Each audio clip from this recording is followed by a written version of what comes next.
I'd been chasing ghosts for 3 weeks. The missing persons reports didn't match up with what the families were telling me. 7 people vanished from Boston's North End in 6 months, but no bodies, no ransom demands, no police investigation worth mentioning. Just empty apartments and relatives who wouldn't meet my eyes when I asked questions. My editor at the Globe had passed on the story. Too speculative, she said. Not enough hard evidence. So I went freelance. Pitched it to 3 online publications, who specialized in investigative pieces. 2 showed interest. One offered $1,500 if I could prove something concrete. $1,500 would cover rent and groceries for 2 months in my Cambridge studio. Worth pursuing. Thursday evening found me walking the narrow streets of the North End. Notebook tucked into my canvas jacket. Recording app ready on my phone. The October air carried the scent of fresh bread from the bakeries lining Hanover Street. Mixed with the metallic promise of incoming weather, dark clouds gathered over Boston Harbor, swallowing what remained of daylight. The neighborhood was a living museum of Italian-American heritage. Brick row houses pressed shoulder to shoulder, wrought iron balconies overlooking cobblestone alleys, barely wide enough for a single car. Old men in flat caps sat outside cafes, speaking rapid dialect that my 2 years of college Italian couldn't begin to parse. Women carried shopping bags from butcher shops and pasta stores that had occupied the same location since the 1920s. But beneath the tourist-friendly surface, something else operated. I'd noticed it in my weeks of observation. The way conversations stopped when certain people passed. The deference shown to specific businesses. The young men in dark clothing who seemed to appear and disappear without pattern or purpose that made sense to an outsider. Traditional power structures, I'd written in my notes. Alternative governance in communities law enforcement ignores or exploits. The academic language made it publishable. The truth was simpler and more dangerous. I'd come to the Church of Santa Maria della Vittoria because 3 of the missing persons had been regular attendees. 70s-era construction trying to mimic older European architecture. All stone facade and stained glass windows depicting saints I didn't recognize. Not raised Catholic. I felt like an anthropologist entering foreign territory as I climbed the front steps. The evening mass was already underway. 20 or 30 people scattered throughout the pews, mostly older women with scarves covering their hair, a handful of younger families with restless children. Incense hung thick in the air, mixing with the smell of old wood and candle wax. I slipped into a back pew, trying to look like I belonged. The priest spoke in English, but peppered his homily with Latin phrases and Italian references. I recognized some of the rhythm, the call and response pattern. My notebook stayed in my pocket. Recording this would be offensive, and I needed to blend in, observe, maybe catch conversations after the service ended. That's when the first explosion hit. Muffled, distant, like something heavy dropped in a basement. The floor trembled beneath my feet. Several people looked around, confused rather than alarmed. The priest paused mid-sentence, frowning. The second explosion was louder. Closer. Glass shattered somewhere to my left. A woman screamed. Then I smelled it, acrid and immediate. Smoke. Chaos erupted instantly. People bolted from the pews, shoving past each other toward the main doors. Parents grabbed children. Elderly women stumbled. Someone knocked over a rack of votive candles, scattering flame across the floor. The priest was shouting something in Italian, trying to restore order, but his voice drowned in the panic. I stood, instinct overriding journalism training. Get out. Survive first. Investigate later. Black smoke poured through the doorway that led to the church basement. Thick and toxic. It moved like something alive, spreading across the ceiling, fingers of darkness reaching toward us. The temperature spiked. My eyes began to water. I pushed into the aisle, fighting against the current of bodies. The main exit was clogged, people screaming, crushing each other in their desperation. I turned, looking for another way out. A side door, maybe. Emergency exit. That's when the ceiling gave way. Not all of it. Just a section above the altar where the smoke had concentrated hottest. Wooden beams of reclaimed old-growth timber used during the 1970s renovation, dried out and combustible, collapsed inward with a sound like the world cracking open. Dust and ash exploded outward. I raised my arm to shield my face. Took 3 steps backward. Something massive hit me from behind. Pain exploded through both legs, sudden and total. I went down hard, face slamming into the stone floor. Couldn't breathe. Couldn't think. Just pain, white-hot and all-consuming. When my vision cleared, I realized what had happened. A section of the fallen beam had crashed into the pew behind me, driving it forward, pinning me between splintered wood and unforgiving stone. My legs were trapped from mid-thigh down, caught in a vise of debris that weighed hundreds of pounds. I tried to pull free. Couldn't budge. Tried to push the beam.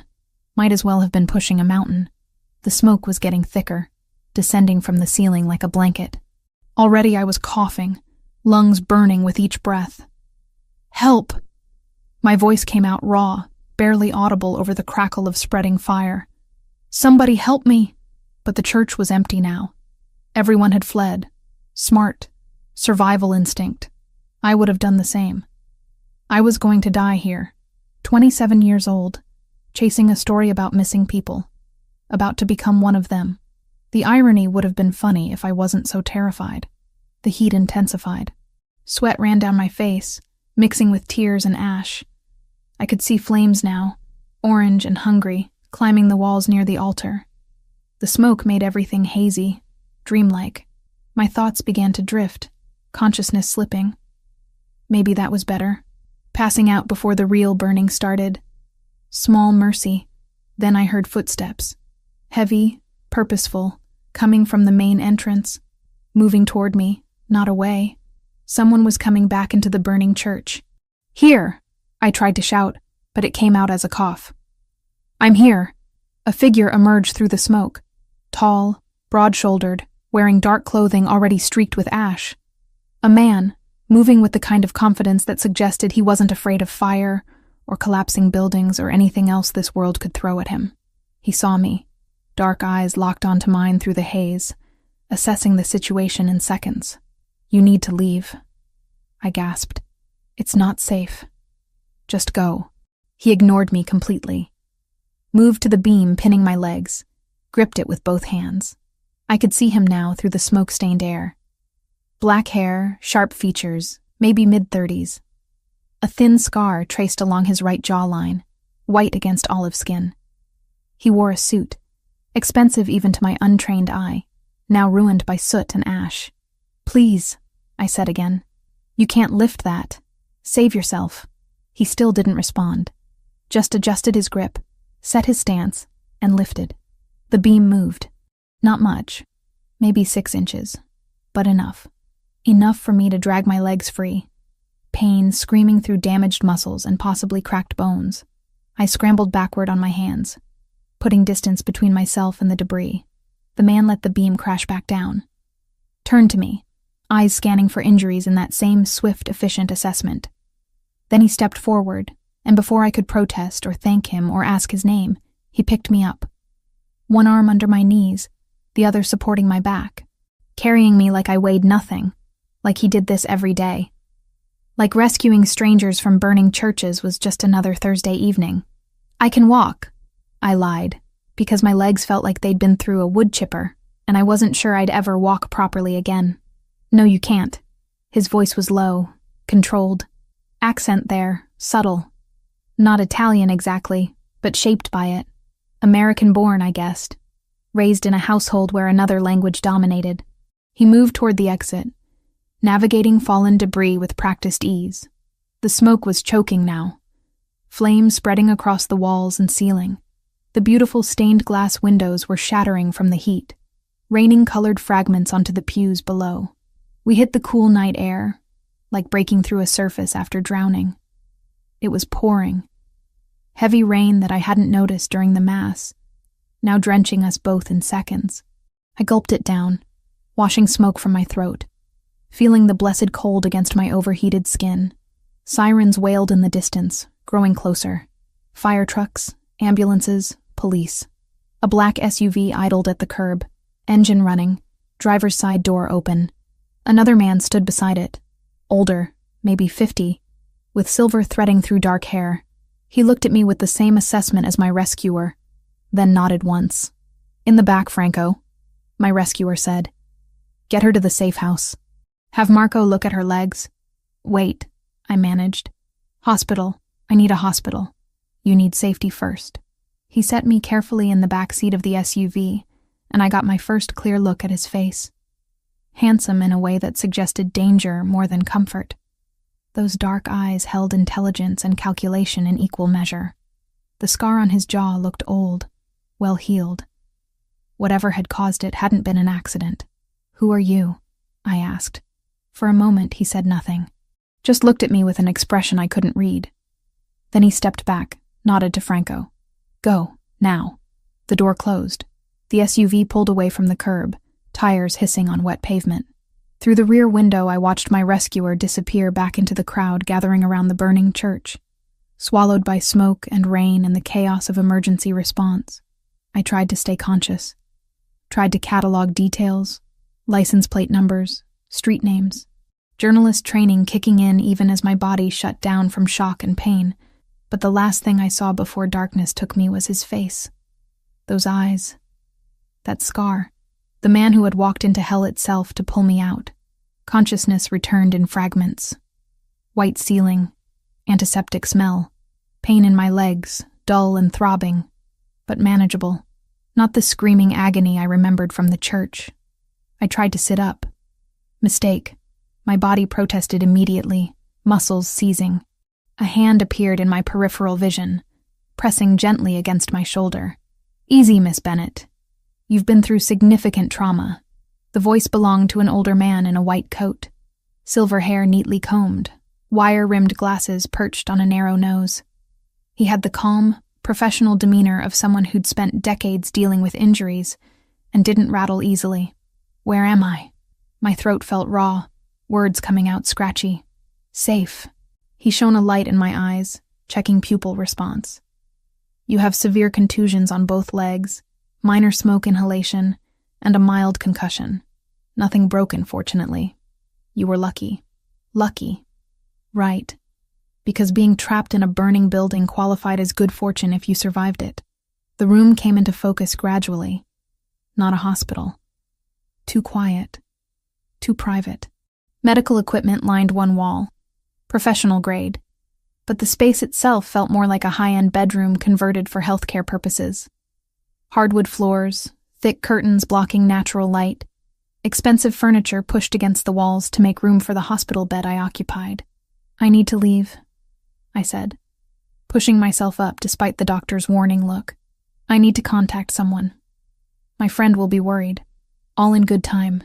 The doctor stepped back, making notes on a tablet.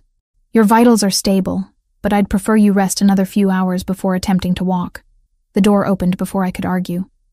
A man entered, the same one who'd driven the SUV. Franco, the rescuer had called him. Up close, I could see the weathering on his face, the kind that came from decades of stress rather than simple aging. Maybe 50, though he carried himself like someone who could still handle physical confrontation if necessary. How's our guest, Marco? He asked the doctor. Recovering well? She's insistent on leaving. Franco's mouth twitched in what might have been amusement. They usually are. He turned his attention to me, dark eyes assessing. I'm Franco Rinaldi. You're in a safe location outside the city, about 30 miles south of the city limits, in a semi-rural stretch shielded by tall trees. Your injuries have been treated. You'll be released in 3 days, once the situation stabilizes. In her head, Emily conceded the rule had died with the pre-dawn blast. What situation? I swung my legs over the side of the bed, ignoring the protests from damaged muscles. I was in a church that caught fire. Random tragedy. There's no reason to keep me here. Wasn't random. Franco's tone remained conversational, but something in it made me stop moving. The Church of Santa Maria della Vittoria was targeted specifically. Explosives planted in the basement, timed to detonate during evening mass. You walked into the middle of a territorial dispute you don't understand. My journalist instincts kicked in immediately, overriding fear. Territorial dispute between who? Organizations you're better off not knowing about. I'm a reporter. I was investigating disappearances in the North End. I met his gaze directly. I have a right to know what's happening. Something flickered across Franco's face. Respect, maybe, or surprised that I'd admit my profession. "We know who you are." Emily Bennett. 27, freelance journalist, lives alone in Cambridge. Recently pitched a story about missing persons to 3 online publications. You've been asking questions in the neighborhood for 3 weeks. Ice formed in my stomach. You've been watching me. We watch everyone who shows unusual interest in our community. He said it matter-of-factly, like surveillance was a perfectly reasonable response. Mr. Fioraldi wanted to ensure you weren't law enforcement or working for competitors. Mr. Fioraldi being the man who pulled me from the fire. The same. He'll be here shortly to explain the situation properly. In the meantime, you're welcome to move around the suite. But you cannot leave the property. Consider it protective custody. I'm not under arrest, I said, anger rising. You can't just hold me here. Franco moved to the door, paused with his hand on the frame. The people who bombed that church saw you inside before the evacuation. They know someone was trapped. If they find out you survived, you become leverage against Mr. Fioraldi. 3 days, Miss Bennett. That's all we're asking. Give us time to secure the situation. Then you walk away. He left before I could respond.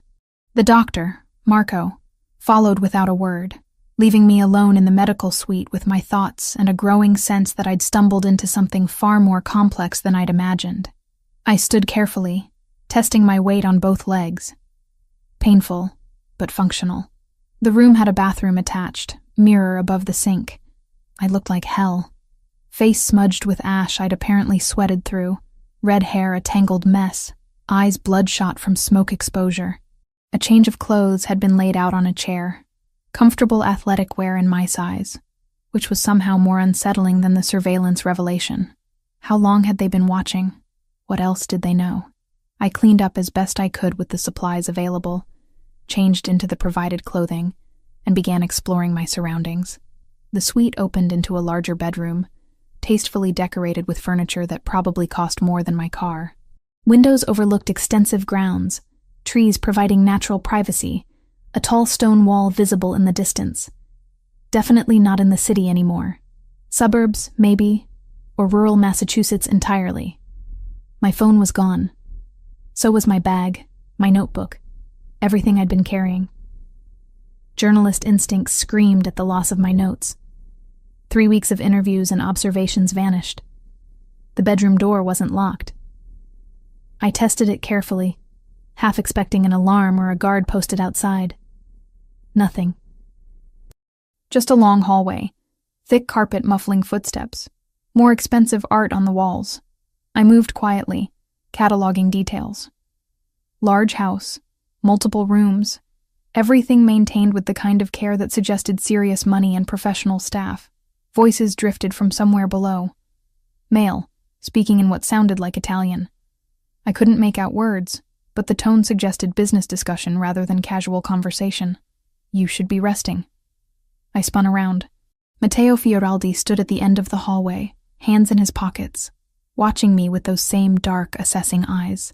He'd changed clothes since the rescue, now wearing tailored black pants and a charcoal shirt, sleeves rolled to his elbows. The scar on his jaw stood out more clearly in the hallway lighting. You can't keep me here, I said, proud that my voice stayed steady. I appreciate the rescue, but I need to leave. I have a life, responsibilities.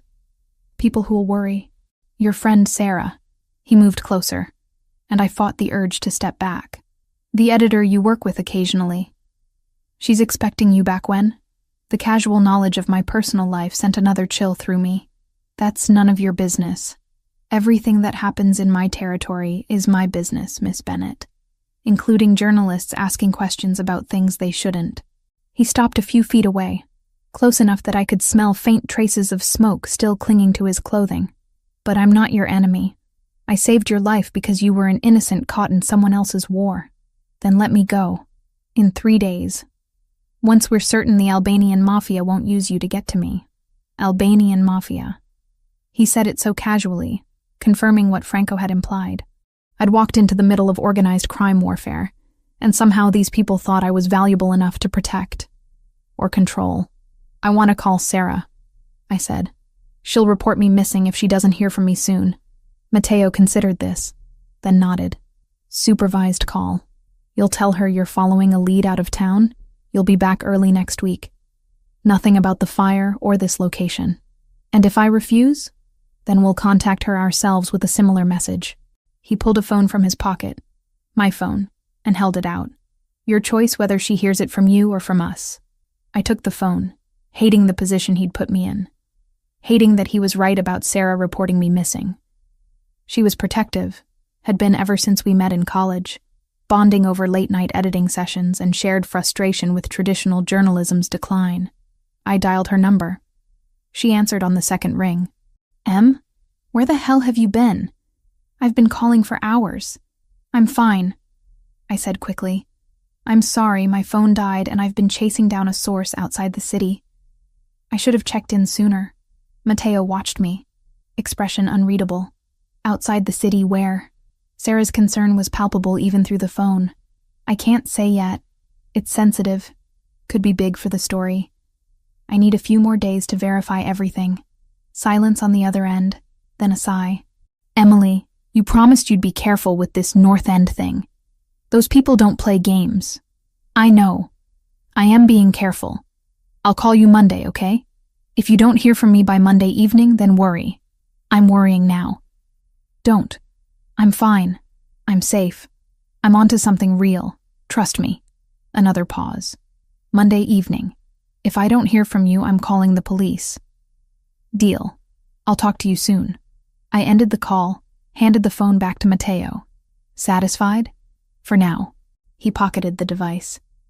"Franco will bring you dinner in an hour. You have access to the suite and the east wing of the house. Don't try to leave the property. The security system is comprehensive, and I'd rather not have to chase you down." 3 days, I said. "Then I walk away from whatever this is." 3 days, he agreed. "After that, you're free to go back to your life and forget you ever met me." He turned to leave, and I called after him. "Why did you do it? Go back into that church?" Mateo looked back, and for just a moment, something shifted in his expression. Vulnerability, perhaps, or memory of something painful, because no one else would. Then he was gone, leaving me alone in a hallway of a mansion owned by the Mafia, with 3 days to understand exactly what I'd stumbled into. Saturday morning arrived with weak October sunlight filtering through the curtains. I woke to find crutches leaning against the nightstand, a silent acknowledgement that I wouldn't be staying in bed like Marco preferred. My legs protested when I swung them over the edge of the mattress, muscles stiff and bruised. But pain meant alive, meant functional. I'd take it. The crutches were professional grade, adjustable, padded. Someone had measured them to my height exactly. More evidence of the thoroughness these people operated with. I dressed in fresh clothes that had appeared overnight, another set in my exact size. Charcoal leggings, a loose cream sweater. Practical. Comfortable. I wondered if they'd raided my apartment, or simply had someone shop based on observation. The hallway outside my room was empty. No guards posted, no obvious surveillance. But I'd bet anything there were cameras, motion sensors, some kind of monitoring. You didn't build a fortress and leave the interior unprotected. I made my way slowly through the east wing, learning the layout. 6 bedrooms on this floor, each furnished but clearly unused. Guest quarters for people who apparently never visited. At the end of the hall, stairs led down to the main level. The house revealed itself gradually. Hardwood floors throughout, thick Persian rugs muffling sound. Art on the walls, real pieces, not prints. I recognized a Caravaggio copy in the foyer, or maybe an original. I couldn't tell. Dark religious imagery, dramatic lighting. Fitting. Voices drew me toward what turned out to be a formal dining room. 3 men sat around a mahogany table covered in papers and laptops, speaking in rapid Italian too quick for me to follow. They looked up when I appeared in the doorway, conversation dying immediately. "Miss Bennett." One of them stood, younger than the others, maybe 30. "You should be resting." "I've been resting for 12 hours. I shifted weight on the crutches. "I'm not good at sitting still." A slight smile crossed his face. "Franco mentioned that. I'm Luca Grimaldiro, Mr. Fioraldi's financial advisor. These are my associates. We're reviewing legitimate business operations, nothing that concerns you." The emphasis on legitimate was pointed. A reminder that I was a journalist, that they knew what I did for a living. "Where's Matteo?" I asked, testing the familiarity of his first name. "Handling security matters in the city. He'll return this evening." Luca gestured to the papers. "You're welcome to explore the property. The kitchen is fully stocked if you're hungry. Just stay within the perimeter walls." Dismissed. Politely, but clearly. I found the kitchen, massive and professional. Someone had left coffee brewing, the scent rich and dark. I poured a cup, added cream from an industrial-sized refrigerator, and continued my exploration. The library drew me like gravity. Floor-to-ceiling shelves packed with books in multiple languages. English, Italian, some Latin, history, philosophy, literature, a surprising number of legal texts. I ran my fingers along spines, reading titles. The complete works of Machiavelli, naturally, but also Dante, Calvino, contemporary American fiction. I settled into a leather chair, crutches propped beside me, and tried to piece together who Matteo Fioraldi actually was, beyond the man who walked into burning buildings. The day passed slowly. Franco checked on me twice, polite but distant. Marco examined my legs again, pronounced the healing satisfactory. I ate lunch alone in the kitchen, a sandwich I made from supplies that could have stocked a restaurant. By evening, restlessness had me pacing the library as well as I could manage on crutches. My laptop sat uselessly in my Cambridge apartment. My notes were ash. 3 weeks of investigation reduced to memories I was desperately trying to catalog mentally before they faded. "You look like you're plotting an escape." I turned. Matteo stood in the doorway, still wearing his coat. Dark circles shadowed his eyes. Exhaustion carved into the lines of his face. He'd been awake as long as I'd been unconscious. Maybe longer. Just thinking. I lowered myself back into the chair. "Franco said you were handling security matters. Damage control." He moved to a cabinet, poured amber liquid into a crystal tumbler. Whiskey, from the smell. The church bombing made the news. 5 people injured in the evacuation. Thankfully, none seriously. The community is frightened. They want answers I can't give them yet. Who did it? Albanian organization trying to establish control over port operations. He took a long drink. They're pushing into territory that's been ours for 70 years. The church was a message. They're willing to hurt civilians to make their point. And you're not. His eyes found mine. Dark and unreadable. I don't involve innocence if I can avoid it. That's not always possible in this life. But it's a line I try not to cross. He moved to the window, looking out at grounds now dark beyond the glass. My grandmother attended Mass at Santa Maria della Vittoria every Sunday for 43 years. She died 6 months ago. That church was important to her, to the whole community. Bombing it during services was designed to provoke me specifically. It worked. Yes. He turned back. Which is why you're still here. They know I pulled someone from the fire. If they discover it was a journalist investigating their operations, you become leverage, or a loose end to eliminate. My mouth went dry. I wasn't investigating them. I didn't even know they existed. But you were asking questions about disappearances that intersect with our territorial dispute. People we've been quietly relocating to keep them safe from Albanian retaliation. He studied me over the rim of his glass. Your instincts were good. You were following a real story. You just didn't understand the full picture. So explain it to me. Why? So you can write about it? So I can understand why I'm a prisoner in a mansion south of Boston instead of home in my own bed. He was quiet for a long moment, weighing something. Then he moved to the chair across from mine, settled into it with the careful movements of someone operating on no sleep and pure adrenaline. 3 years ago, my father died. Heart attack? Natural causes? But it left me in charge of the family business at 31, younger than anyone expected to take over. I'd been preparing my whole life, but preparation doesn't equal readiness. He swirled the whiskey in his glass. The organization my grandfather built, that my father expanded, it was never purely criminal. Imports, exports, real estate, restaurants, legal operations that employed hundreds of people in the North End and East Boston. But there were other things. Protection, gambling, loan operations, The kind of business that comes with the territory. Literally, a ghost of a smile. When I took over, I made a decision. Gradual legitimization. Phase out the illegal operations, reinvest in legal businesses, keep the community protection, but make it less coercive. It's been slow. These things take time, and you can't just walk away from certain obligations without consequences. But we're moving in the right direction. Until the Albanians showed up. Until they decided our port access was more valuable than peace. He drained the whiskey. Now I'm fighting a war I was trying to avoid, and people like you get caught in the crossfire. Footsteps in the hallway interrupted whatever I might have said next. Franco appeared, face grim. We have a problem. Kostage's crew grabbed Tommy Ricci and Revere an hour ago. They're demanding we withdraw from the harbor completely, or they start sending pieces of him to his mother. Matteo stood immediately, exhaustion vanishing behind cold focus. How many men do they have on him? Unknown. Bruno's tracking their movements now. Get everyone to the command room. I want options in 10 minutes.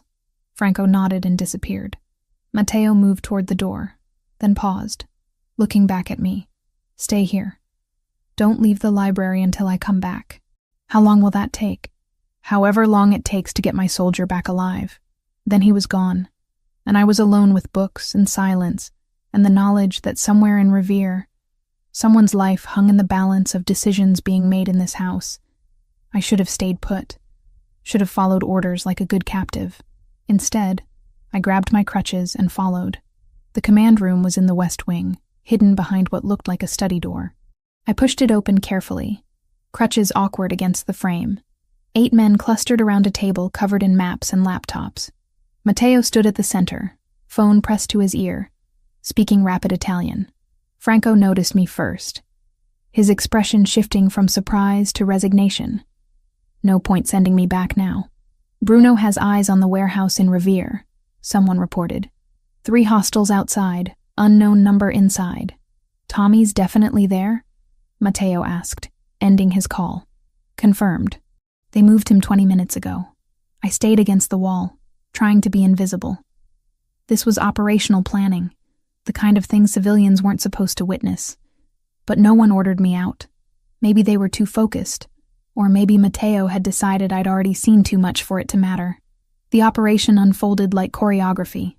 Franco coordinating teams, routes mapped, contingencies planned.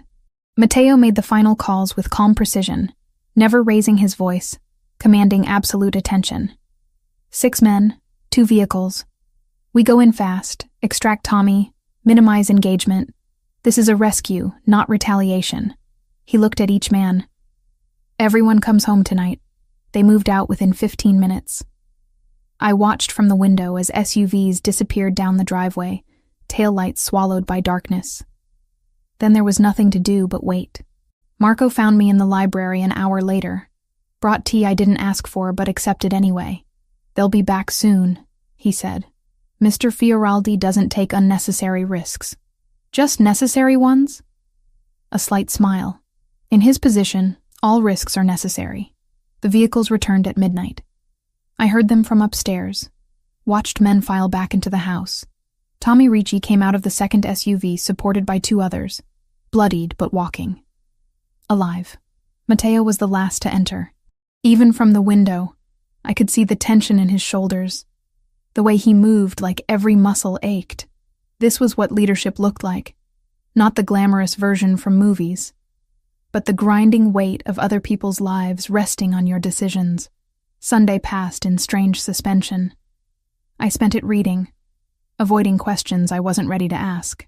The house felt different after witnessing the rescue operation. Less like a prison, more like a fortress protecting something fragile. Matteo kept his distance. I saw him occasionally through doorways, always in conversation, phone constantly at his ear. The man who'd talked to me in the library felt unreachable now, swallowed by responsibility. I went to bed early Sunday night, exhausted despite doing nothing physical all day. My legs ached less, healing progressing. Another day, and I could probably manage without crutches. The explosion woke me from dreamless sleep. The entire house shuddered. Glass shattered somewhere below. My body reacted before my brain caught up, rolling out of bed, hitting the floor as training from disaster reporting kicked in. Get low, assess, find exit. Then I heard gunfire. Not movie gunfire, controlled and dramatic. Real gunfire. Sharp cracks overlapping, too fast to count. Shouting in Italian. Running footsteps in the hallway outside my room. My door slammed open. Matteo filled the doorframe, gun in his right hand, eyes scanning the room with lethal focus. Stay down, he ordered, moving to the window. Away from the glass. I crawled toward the bathroom, putting the bed between myself and the windows. My heart hammered against my ribs so hard it hurt. This wasn't abstract danger anymore. This was violence in real time, happening in the house where I slept. More gunfire. Closer now. Matteo spoke into a radio clipped to his belt, coordinating in clipped Italian. Franco's voice crackled back, reporting positions, casualties. A sound like breaking wood came from downstairs. Someone screamed, cut off abruptly. The lights went out, plunging everything into darkness, relieved only by security lights from the grounds outside. How many? Matteo asked into the radio. Franco's response was lost in another explosion, smaller than the first, but close. The window above the bed blew inward, showering glass across the mattress. Matteo moved without hesitation, crossing to me, positioning his body between the window and where I crouched. We're moving. Stay behind me. We went into the hallway. 2 of Matteo's men had taken position at the stairs, weapons trained downward. One had blood running down his face from a cut above his eye. They breached the south entrance. Franco appeared from a side hallway. 4 hostiles down. 2 of ours wounded. They're pulling back. As if his words summoned it, more gunfire erupted from below. One of the men at the stairs jerked backward, hit. He went down hard, clutching his shoulder, blood spreading dark across his shirt. I moved before thinking. Crawled to him, pressed my hands against the wound. He gasped, tried to push me away, but I held firm. Pressure, I said. Keep pressure on it. Someone threw me a towel. I wadded it against the entry wound, the man groaning beneath my hands. Blood was hot, sticky, too much of it. But the flow was slowing, not arterial. He'd live if we could stop the bleeding. Matteo glanced back, saw what I was doing. Something shifted in his expression. Too quick to read in the darkness and chaos. The gunfire stopped as suddenly as it started. Silence rushed in, somehow louder than the noise had been. My ears rang. The man under my hands was breathing hard but steady. Clear, Franco reported. They're gone. Emergency lights flickered on, bathing everything in harsh white. I could see the damage now. Bullet holes in the walls, broken glass everywhere. A section of banister destroyed. The wounded man I'd been helping was younger than I'd thought, maybe 25. His face was pale, but determined. Thank you, he managed in accented English. 2 more of Matteo's men had been hit. One with a leg wound, another with what looked like shrapnel in his side from the explosion. Marco was already moving between them, triaging with professional efficiency. But there was a 3rd man, still and silent near the stairs. Franco knelt beside him, checked for a pulse, then slowly shook his head. The weight of it hit me like physical force. Someone had died. A real person, with family and history and plans for tomorrow that would never happen. Because of a war over territory and money and power structures I barely understood. Matteo stood over the body for a long moment, then turned to Franco. Get his family here. I'll tell them personally. The next hours blurred together. Police were notably absent despite the gunfire and explosions. Apparently, these neighborhoods operated under different rules, different authorities.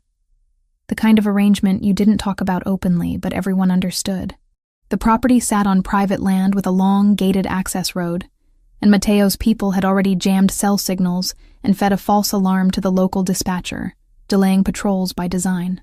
I watched from the library as dawn broke, painting the damaged house in gold light that seemed obscene against the night's violence. Matteo had been gone for 2 hours, visiting the dead man's widow. When he returned, he looked like he'd aged years. He found me on the back veranda, the only part of the house that felt clean of violence. Neither of us spoke at first. What was there to say? His name was Vincent Moretti, Matteo finally said. 26 years old. Married 8 months. His wife is 3 months pregnant. I closed my eyes against the image. I'm sorry. He knew the risks. But Matteo's voice held no conviction. Just exhaustion. That doesn't make it any easier. We sat in silence as the sun climbed higher. It felt wrong, the world continuing like nothing had happened.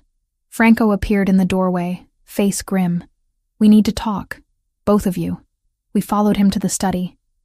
He pulled up photos on a laptop, surveillance images grainy and dark. Our informant sent these, taken by Albanian spotters during the attack. Franco clicked through several images, then stopped on one that made my stomach drop. It was me, kneeling over the wounded guard, clearly visible through a window. The angle showed my face, my red hair, enough detail to identify me without question. They know who you are now, Franco said. They recognized you from the church. They know Matteo protected you, brought you here. Matteo leaned forward, studying the image with cold focus. When was this taken? 20 minutes into the attack, before they withdrew. Have they identified her specifically? Working on it, but they have enough to track her down if she goes back to Cambridge. The implications settled over me like ice water. I wasn't just a witness anymore.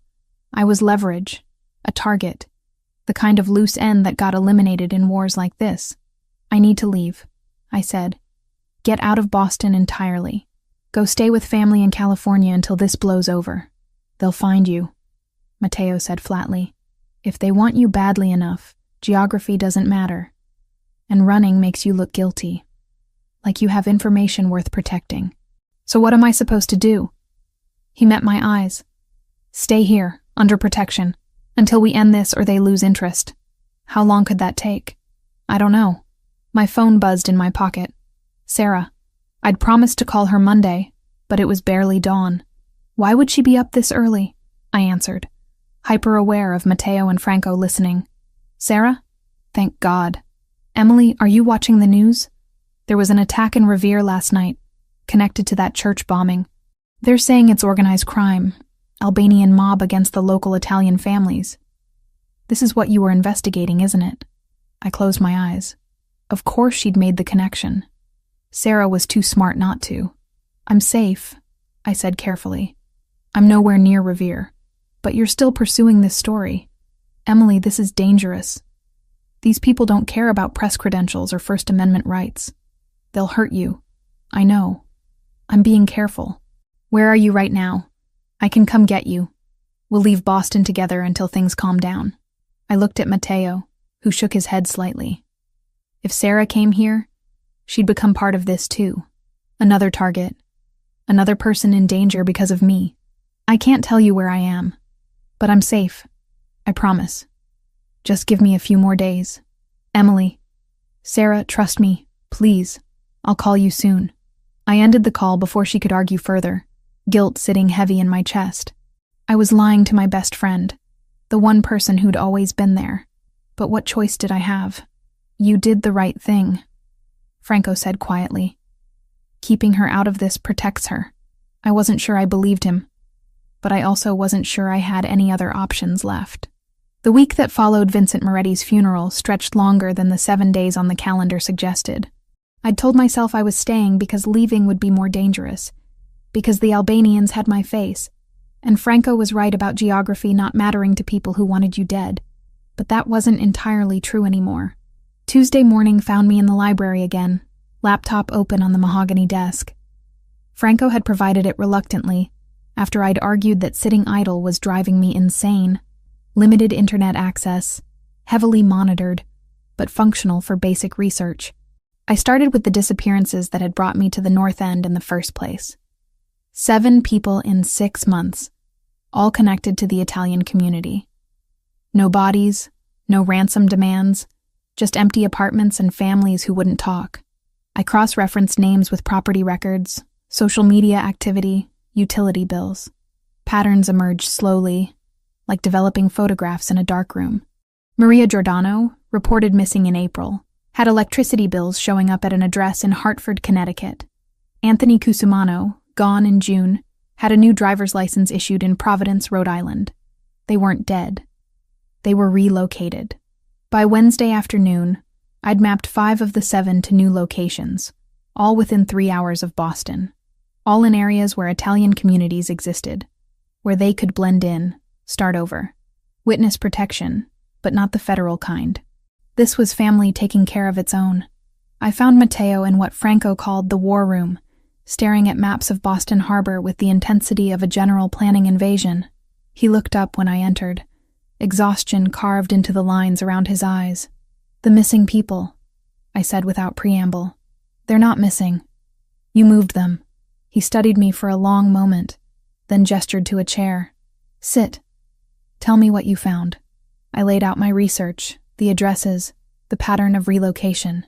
He listened without interrupting, occasionally nodding as I confirmed what he already knew. "They were witnesses," he said when I finished, "to Albanian operations, to violence, to things that would have gotten them killed if they testified. So we moved them quietly. New identities, financial support, protection. Better than what the federal government would have provided, and faster. Why not go through proper channels? Because proper channels mean trials, publicity, years of waiting while the people you're testifying against know exactly where to find you." He leaned back, scrubbing a hand across his face. "The Albanians started pushing into port territory 2 years ago. Not aggressively at first, just testing boundaries. But when they met resistance, they escalated. Started targeting civilians who might cooperate with authorities. So you got them out first. We protected our community. That's what families do, Miss Bennett. Legal or not, that's the responsibility we accepted generations ago." Thursday brought a different kind of education. Matteo had business in the North End, and Franco suggested I accompany them. "Fresh air," he said. "Change of scenery." The truth was simpler. They wanted me to see what they actually did beyond the violence and territory wars. We drove into the neighborhood in an unmarked sedan. No entourage, no obvious security. Just Matteo, Franco, and me watching Boston's Italian heart go about its daily business.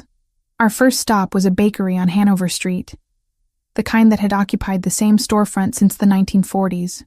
The owner, an old man with flour-dusted hands, greeted Matteo with genuine warmth.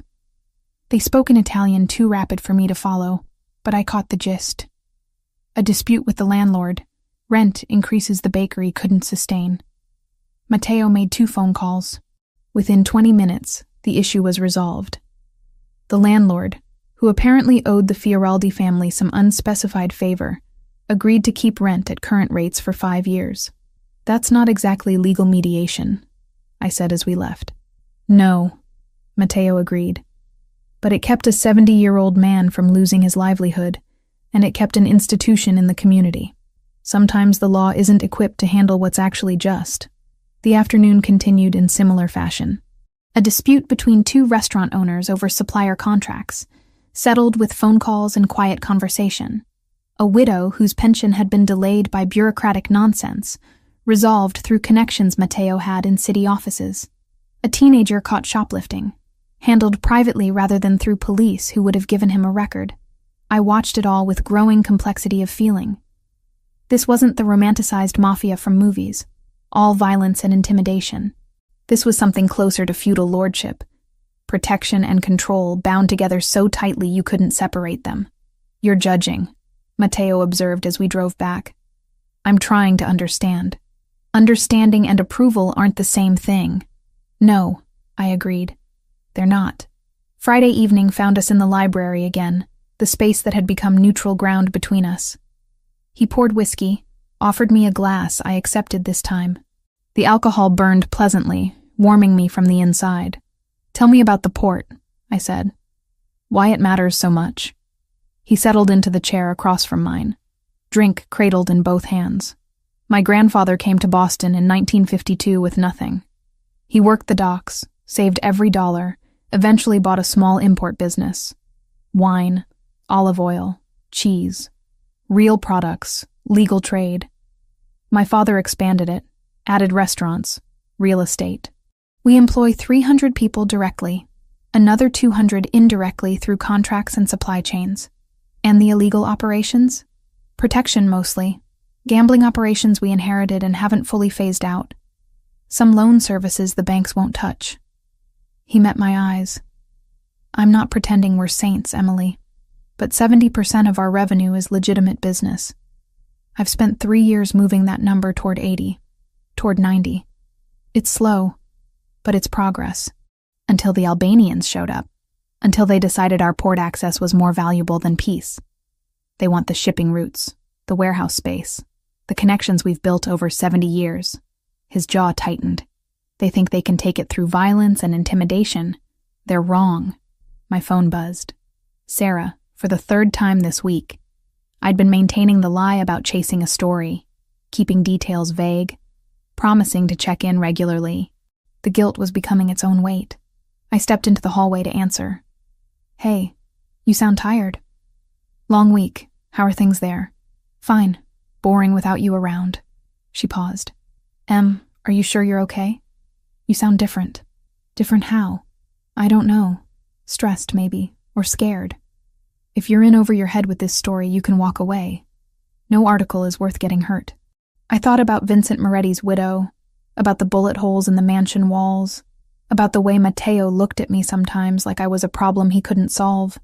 I'm not in danger, I said, the lie tasting worse each time I repeated it. I promise I'll be home soon. We talked for a few more minutes before she had to go. When I returned to the library, Matteo was standing at the window, looking out at grounds lit by security lights. You're good at lying to her, he observed. Practice. I rejoined him at the window. This is becoming easier, being here. That worries me. Why? Because I'm a journalist. I'm supposed to maintain objectivity, distance. But I'm watching you operate, seeing the complexity, and I can't fit it into the neat categories I'm supposed to use. You're not a villain, but you're not a hero either. You're just a person making impossible choices in an impossible situation. He turned to face me. We were close enough that I could see the different shades in his dark eyes, the way the scar on his jaw caught the light. What will you write? He asked. When this is over and you're back to your life, what story will you tell? I don't know yet, but you will write something. It's what I do. Even if it puts people at risk? The question hung between us, sharp and unavoidable. He wasn't wrong to ask. Publishing anything about the Fioraldi family, even in academic terms, even without names, would have consequences I couldn't fully predict. I won't use names, I said finally. I won't include identifying details. But yes, I'll write something. About community power structures, about the vacuum law enforcement leaves in marginalized neighborhoods, about what happens when traditional authority fails people. That's very diplomatic language for describing organized crime. It's honest language for describing what I've seen here. Saturday afternoon brought Franco to the library, where I'd been reading since morning. He settled into a chair with the ease of someone comfortable in his own authority. You're changing him, he said without preamble. I looked up from my book. Excuse me? Matteo. He's different when you're around. Softer, maybe. More willing to question things he's always accepted. Franco studied me with those assessing eyes. I've known him since he was 16. Watched his father groom him to take over. Watched him struggle with the weight of leadership when it came too soon. He's never let anyone see the parts of himself he's shown you. I don't know what you want me to say. I want you to understand what you're dealing with. He can't leave this life, Emily. Too many people depend on him. The community, the families of his soldiers, the businesses that survive because of protection we provide. If he walks away, the structure collapses. Other families move in, probably more violent ones. Or the Albanians take everything. I know that. Do you? Because I see the way you look at each other. I see what's building between you. And when you leave, it's going to hurt both of you. He stood, moved to the door. I'm not trying to be cruel. I'm trying to prepare you for reality. He left before I could respond. His words settled over me like weight, truth I'd been avoiding. Whatever this was between Matteo and me, it had an expiration date, approaching fast. Sunday dinner was quiet, just Matteo, Franco, and me at the dining table. The mansion felt emptier with most of the security team on rotation elsewhere. We ate pasta Franco's sister had prepared, drank wine from bottles imported through Matteo's legitimate business. The Albanian operation is fragmenting, Matteo said, breaking the comfortable silence. Our sources say their leadership is fighting internally over strategy. The church bombing wasn't authorized by their top tier. It was a lower-level commander trying to make a name for himself. Does that change anything? I asked. It might. If their organization splinters, we can negotiate with the more reasonable factions, isolate the violent ones. He paused. It also means the threat against you specifically might decrease. You were caught in a rogue operation, not a coordinated strategy. Hope flared, unexpected and bright. So I could leave? Not yet. But soon. Possibly. The prospect should have thrilled me. Freedom, return to normal life, escape from the complex moral territory I'd been navigating for a week. Instead, I felt something uncomfortably close to disappointment. That night found me on the veranda again, wrapped in a borrowed coat against the October chill. Matteo appeared beside me without announcement, 2 glasses of wine in hand. Thank you, I said, accepting one. For everything. For saving me, protecting me, showing me things I never would have understood otherwise. You're welcome, though I'm not sure what you're thanking me for. I put you in danger by pulling you from that church. The Albanians wouldn't have known you existed otherwise. You also saved my life.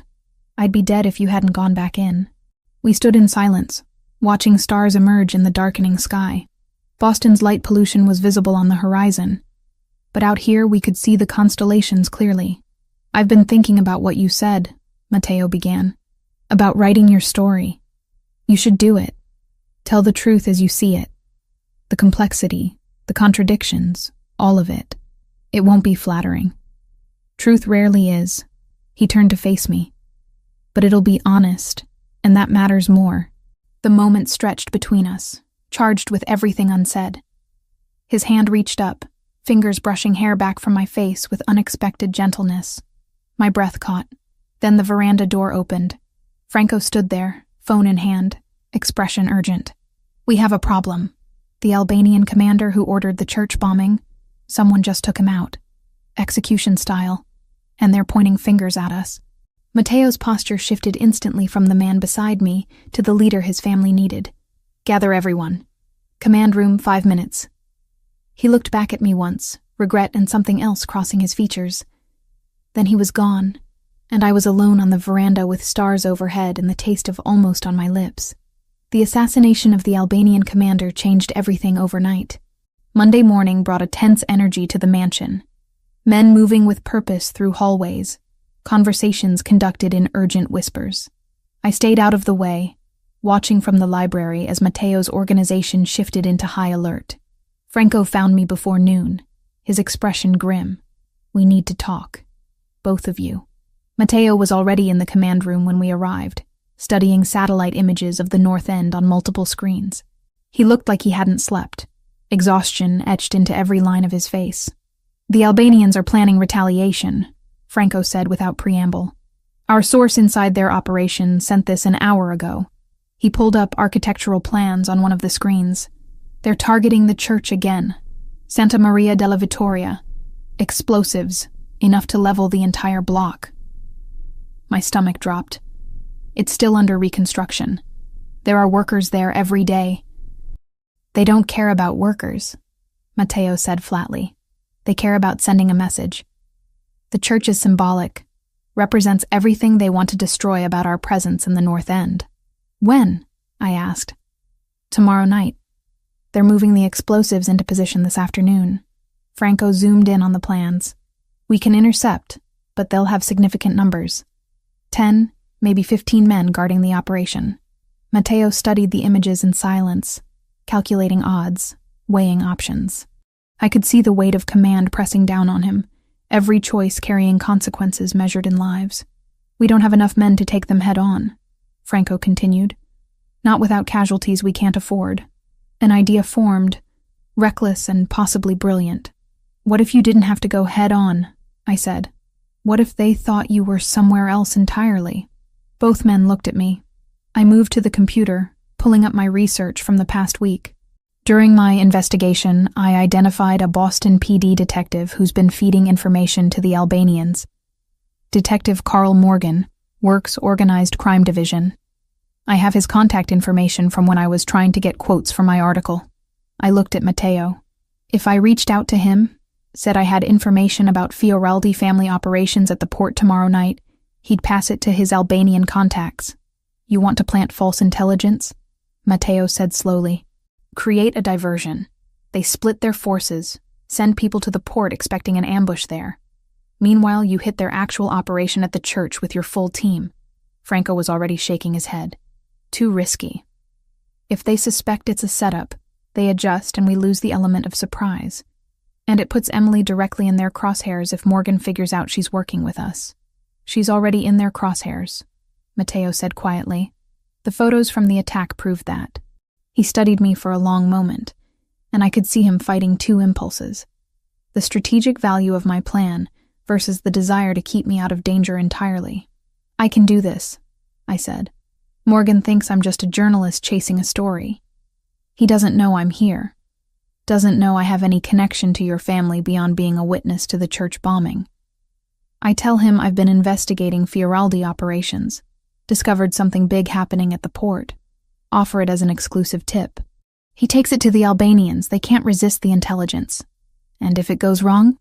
Matteo asked. Then we adjust.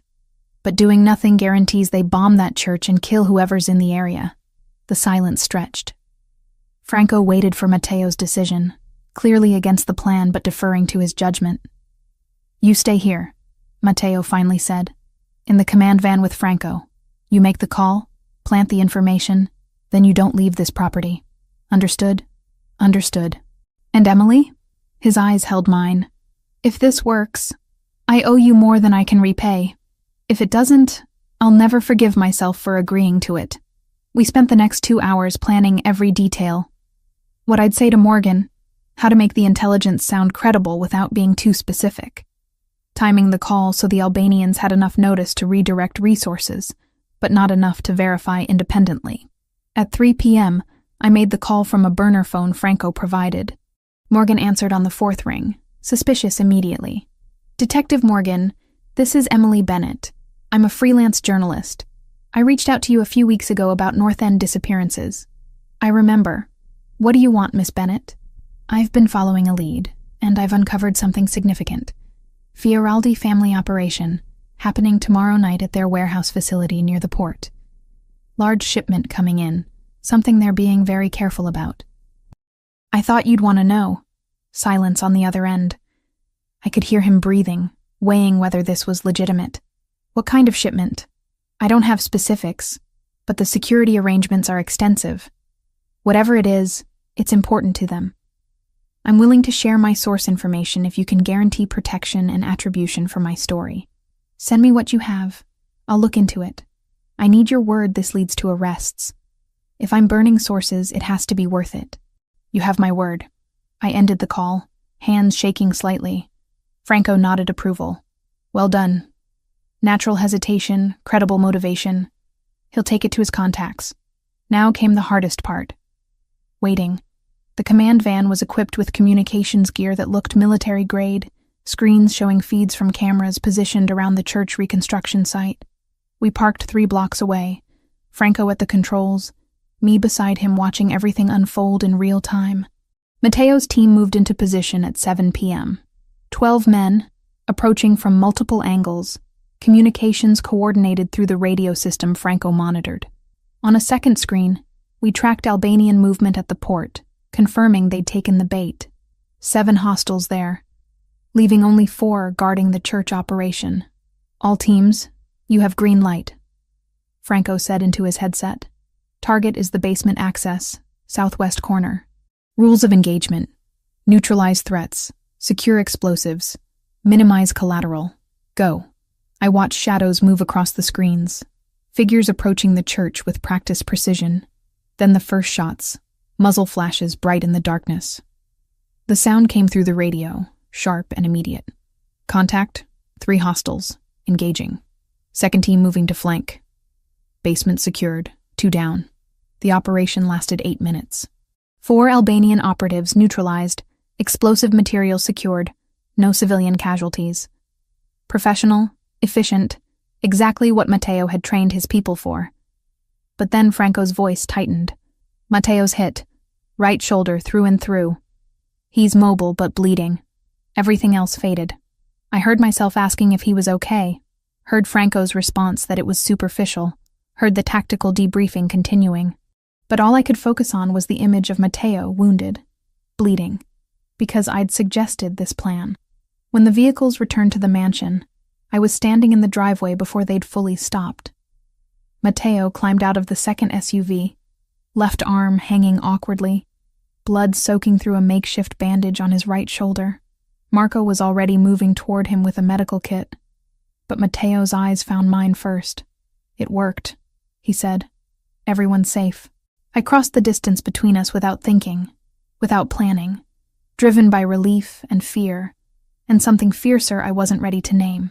My hands touched his face, checking for other injuries, needing the confirmation that he was alive and whole despite the blood. "You're hurt. I've had worse. That's not comforting." He caught my wrist gently with his good hand, stopping my frantic assessment. We were close enough that I could see gold flecks in his dark eyes, could feel the warmth of his breath against my face. "Emily," he said, my name carrying weight I'd never heard before. Then he kissed me, not gentle, not tentative, urgent and fierce, tasting of adrenaline and relief and all the tension that had been building between us for days. I kissed him back, fingers tangling in his hair, pressing closer despite his injury. When we broke apart, Franco was politely studying something in the opposite direction, and Marco was waiting with obvious impatience to treat the gunshot wound. "We should talk about this," I managed. "Later," Matteo agreed. "After Marco stops glaring at me." The medical treatment took an hour. Clean through shot, no bone damage, painful but not serious. I waited in the hallway outside, trying to process what had just happened, what it meant, what came next. Franco found me there carrying his laptop. His expression was carefully neutral. "We have a problem." He showed me the surveillance footage, images captured by Albanian spotters during the mansion attack a week ago.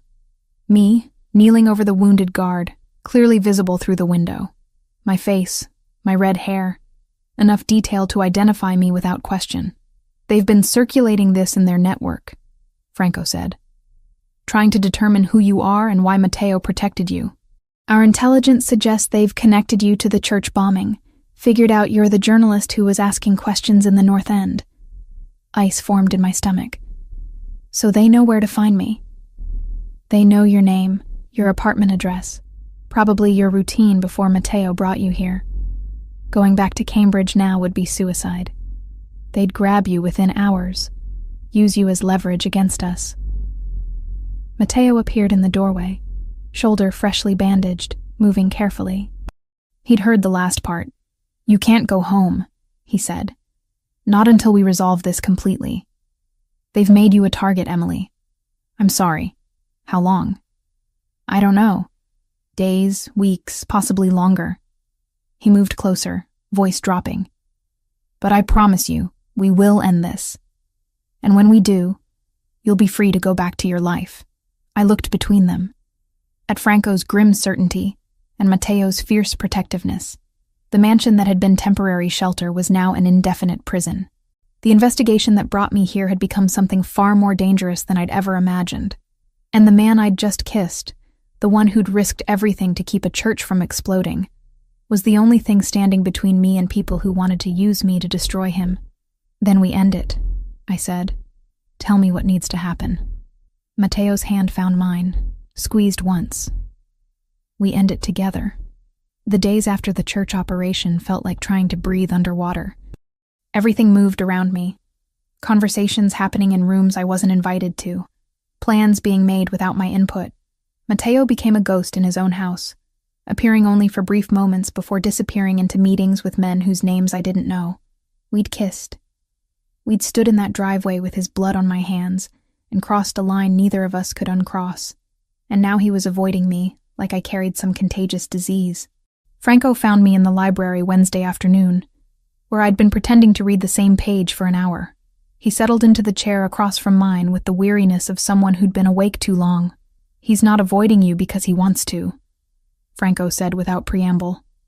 "He's negotiating with 3 other Italian families in Providence, Hartford, and New York, trying to build a coalition strong enough to force the Albanians into a permanent ceasefire. It requires all his attention. I didn't ask. You didn't have to. It's written all over your face." He leaned forward, elbows on his knees. "Matteo lost his parents when he was 20 years old. Car bomb, meant for his father, but they were both inside. He inherited this life before he was ready, before he'd finished becoming whoever he might have been without it. I closed the book I hadn't been reading. Why are you telling me this? Because you need to understand what you're dealing with. He can't walk away from this, Emily. Even if he wanted to, even if you asked him to. Too many people depend on him. The families of his soldiers, the businesses that survive because of our protection, the community that's been under our care for 70 years. If he abandons it all, what happens to them? I know that. Do you? Because I see the way you look at him. I see what's growing between you, and I need you to understand that when you leave here, it ends. There's no middle ground, no compromise that lets you both have what you want." His words landed like physical blows, each one true and unbearable. "You think I don't know my world and his can't coexist? I think you're hoping for a miracle that doesn't exist." Thursday morning brought a visitor I didn't expect. Franco intercepted a phone call to the house, then brought his phone to me in the library. "FBI," he said quietly. "Agent Christina Wells, Organized Crime Division. She wants to talk to you about the Fioraldi family. I could block it, but she'll just try again. Better to handle it now." I took the phone, pulse quickening. "This is Emily Bennett. Miss Bennett, I'm Special Agent Wells. I understand you've been staying at the Fioraldi estate for the past 2 weeks. I'd like to speak with you about what you've witnessed there. I'm a journalist. I was caught in the church bombing, and Mr. Fioraldi provided protection while the Albanian situation was volatile. I don't have information relevant to any investigation. You've been living in the home of a known organized crime figure. You've surely observed operations, overheard conversations, seen things that could help us build a case against criminal activity. With respect, Agent Wells, I haven't witnessed any criminal activity. Mr. Fioraldi runs legitimate import businesses and provides community support in the North End. If you're investigating him, you're wasting resources that could be used against the people who actually bombed that church." Silence on the other end, then a carefully controlled response. "We have ways of protecting witnesses who cooperate, Miss Bennett. Ways of ensuring your safety that don't involve living under the control of a mafia boss. I'm not under anyone's control. I'm grateful for the protection I received, and I have no interest in cooperating with an investigation based on assumptions rather than evidence. Are we done here? For now. But if you change your mind, call this number." She rattled off digits I didn't bother to memorize. "Be careful who you trust, Miss Bennett." The call ended. I handed the phone back to Franco, who looked impressed despite himself. "That was well handled. You could have destroyed us with one conversation." "I'm not interested in destroying anyone. I'm interested in understanding the truth, and the truth is more complicated than good guys and bad guys." That evening, Matteo finally emerged from his office. I found him on the veranda, the same place we'd stood when Franco interrupted us with news of the Albanian commander's death. It felt like years ago, instead of days. "The negotiations are done," he said without turning. "We have an agreement. The Albanians keep their existing territory in Charlestown. We maintain control of the North End and port operations. Neutral zones established, penalties for violations. It's not perfect, but it's peace. That's good. It means you can leave. Go back to your apartment, your life. The threat against you is officially rescinded as part of the agreement. You're no longer leverage. The relief I should have felt didn't come. Just a hollow ache where hope had been building without permission." "When?" I asked. "Tomorrow morning. Franco will drive you home, ensure your apartment is secure. We'll maintain distant surveillance for a few weeks, just to be certain, but you'll be safe." I moved to stand beside him at the railing. The October night was cold. stars sharp overhead. We should talk about what happened after the church operation. We kissed. His voice was flat, carefully controlled. In the heat of the moment, adrenaline and relief. It doesn't change anything, doesn't it? He turned to face me then, and the pain in his eyes was so raw it took my breath away. Emily, I can't give you what you deserve. I can't walk you down Hanover Street without worrying about who's watching. Can't take you to dinner without calculating security risks. Can't introduce you to my life without pulling you deeper into danger. You deserve someone whose past doesn't include bodies buried in consequences. Someone who can give you a normal future. And what if I don't want normal? You say that now. But 6 months from now, when you're living under constant surveillance, when you can't publish certain stories because it puts me at risk, when you have to lie to everyone you know about who I really am, you'll regret it. And I won't do that to you. So you're deciding for both of us. I'm protecting you from a choice you'll come to hate. I wanted to argue, to fight against his certainty. But I could see the conviction in his face, the way he'd already made the decision, and locked it behind walls I couldn't breach. What if I wrote about this? I asked. About community power structures. About what I've seen here. Would you try to stop me? No. Write your truth, Emily. Tell the story as you understand it. Just protect the people in it. The ones who trusted you by letting you see behind the curtain. I will. We stood in silence, the space between us charged with everything unsaid. Finally, he stepped back, creating distance that felt permanent. Franco will have you ready to leave at 8 a.m. If you need anything before then, he'll arrange it. He walked away without looking back, and I stood alone on the veranda wondering how something that had felt so right could end so absolutely. Friday morning came too fast. I packed the few belongings I'd accumulated, changed into my own clothes that someone had retrieved from my apartment. The woman who looked back at me from the mirror was different from the one who'd entered a burning church 2 weeks ago. Harder, maybe. More aware of the shadows that existed beneath the surface of every city. Franco drove me home in silence, respecting the fact that I had nothing left to say. Cambridge looked exactly the same as when I'd left, which felt wrong somehow. The world should have changed to reflect everything that had happened. My apartment was exactly as I'd left it. Dishes still in the sink from that Thursday morning that felt like a lifetime ago. Franco checked every room, every window, confirmed the security measures his people had installed. You have my number, he said at the door. If anything feels wrong, if anyone approaches you about what you saw, call immediately. Thank you, Franco, for everything. He nodded once, then left, and I was alone for the first time in 2 weeks. Sarah arrived 30 minutes later, letting herself in with the spare key I'd given her years ago. She took one look at my face and pulled me into a hug that broke something loose inside me. Tell me everything, she demanded. I told her what I could. The investigation, the church bombing, being caught in the wrong place. I described staying with people who protected me, learning things that changed how I saw the North End.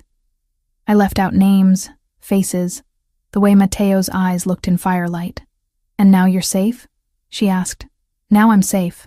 Over the next 2 weeks, I wrote. Not the story I'd originally planned, but something deeper. An examination of how communities create their own governance structures when traditional authority fails them. How protection and control become indistinguishable. How people survive in the margins using whatever tools they have available. I sent it to an academic journal specializing in urban sociology. They published it within a week, and it generated exactly the kind of thoughtful discussion I'd hoped for. Professors cited it. Students used it in papers. Fellow journalists reached out with questions. But every night, I lay in my bed and felt the absence of something I'd never really had. I told myself the emptiness would fade, that returning to normal life would fill the spaces Mateo had occupied. I'd been wrong. 2 months felt longer than the 2 weeks I'd spent in Mateo's mansion. January arrived with the kind of cold that made Boston feel like a different city entirely. Snow transforming the brick and concrete into something softer, almost forgiving. I'd settled back into my life with surprising ease on the surface. Freelance assignments, coffee dates with Sarah, the rhythms of Cambridge existence that required no explanation or justification. But underneath, something fundamental had shifted. I saw power structures everywhere now. the invisible networks that govern neighborhoods, the way protection and control intertwined in ways most people never noticed. The envelope arrived on a Thursday with no return address, just my name written in careful script. Inside were photographs printed on glossy paper. Albanian crime boss Arben Kastrati in FBI custody. Federal agents escorting him from a warehouse in Chelsea. The headline from the Boston Globe clipped and included, "Major human trafficking ring dismantled. Albanian leader faces life sentence." No note. No message. But I knew who'd sent it. I sat at my kitchen table for a long time, studying the images. Matteo had been working toward this even while I'd been at the mansion, building a case against the Albanians that would end the territorial war permanently. Not through violence, but through the justice system he claimed didn't work for people like him. The irony wasn't lost on me. Saturday morning found me restless, unable to focus on the article I was supposed to be drafting. I pulled on my winter coat, wrapped a scarf around my neck, and headed out into the cold, without a destination in mind. My feet carried me to the North End. I told myself it was research, checking on the church reconstruction for a follow-up piece I'd been considering. The truth was simpler and more complicated. Santa Maria della Vittoria was taking shape again. The blackened stone had been cleaned, new stained glass installed in some windows, scaffolding covering the areas still under repair, maybe 60% complete. Workers moved around the site even on Saturday, the community determined to reclaim what had been taken from them. I found a cafe across the street, one of the small places that had survived gentrification through sheer stubbornness, ordered an espresso I didn't really want, and settled at a window seat, watching the reconstruction. They're saying it'll be finished by Easter. My heart stopped, then kicked into overdrive. I didn't need to turn around to know that voice. But I did anyway. Matteo Fioraldi stood beside my table, hands in the pockets of a charcoal wool coat, scarf loose around his neck. He looked thinner than I remembered, shadows under his eyes suggesting too many long nights. But the scar on his jaw was the same, and those dark eyes held the same intensity that had made me forget every rational objection I'd ever had. "May I sit?" he asked. I nodded, not trusting my voice. He settled across from me, ordered coffee from the server who appeared with obvious deference, then turned his attention back to me. "You got the photos." "No message, but yes, I got them. I wasn't sure if you'd want to hear from me, but I thought you should know it's over. The territorial war, the threat against you. Kastrati's facing 40 years minimum, his organization fractured. The other Albanian families negotiated separate peace terms. It's done. That's good." I wrapped my hands around my espresso cup. The community must be relieved. They are, though some are already complaining about the construction noise. We sat in awkward silence for a moment, the easy connection we'd found in the mansion feeling distant and impossible to reclaim. "Why are you here, Matteo?" He took a breath, choosing words carefully. "Because I've spent 2 months trying to convince myself that walking away was the right thing. That protecting you meant staying out of your life. And I can't make myself believe it anymore. Nothing's changed. You're still who you are. I'm still who I am. Actually, things have changed." He pulled out his phone, opened a document, slid it across the table. Legal paperwork, dense with language I only partially understood. "This is a restructuring agreement I signed 3 weeks ago. I've delegated all operational decisions to Franco and a council of advisors. My role is now strictly oversight of legitimate business operations, wine imports, restaurants, real estate holdings." I scanned the document, seeing his signature, witness signatures, dates, official and binding. That's not the same as leaving. No, it's not. I can't abandon the community or the people who depend on me. But I'm actively divesting from anything illegal. It's a 2-year process, maybe longer. Contracts to honor, obligations to fulfill properly, but it's happening. I met with attorneys yesterday to discuss how to make the transition permanent. He took the phone back, pulled up more documents. Financial statements showing reduced income from protection operations, increased investment in legitimate enterprises. Correspondence with other Italian families about territorial boundaries and mutual support agreements that didn't require violence. "Why now?" I asked. Because you made me question things I'd always accepted as inevitable. Because I watched you risk everything to stop a church from exploding, and I realized I'd been using my responsibilities as an excuse not to change. He leaned forward. I'm not promising I'll be perfect. I'm not claiming I can walk away from this completely, but I'm trying to become someone who doesn't have to apologize for how he makes a living. The server brought his coffee.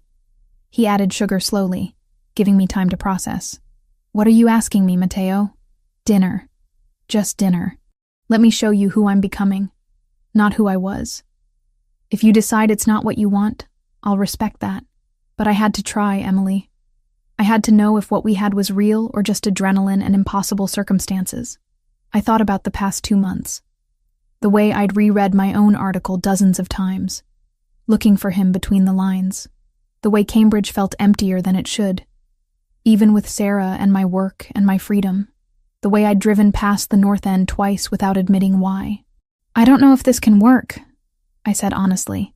Our worlds don't overlap easily. I know. I'm not going to stop writing. If I see something that needs to be exposed, I won't protect you. I wouldn't ask you to. And I won't lie to people I care about.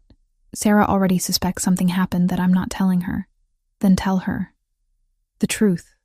Whatever version you're comfortable with. I'm done with secrets that matter.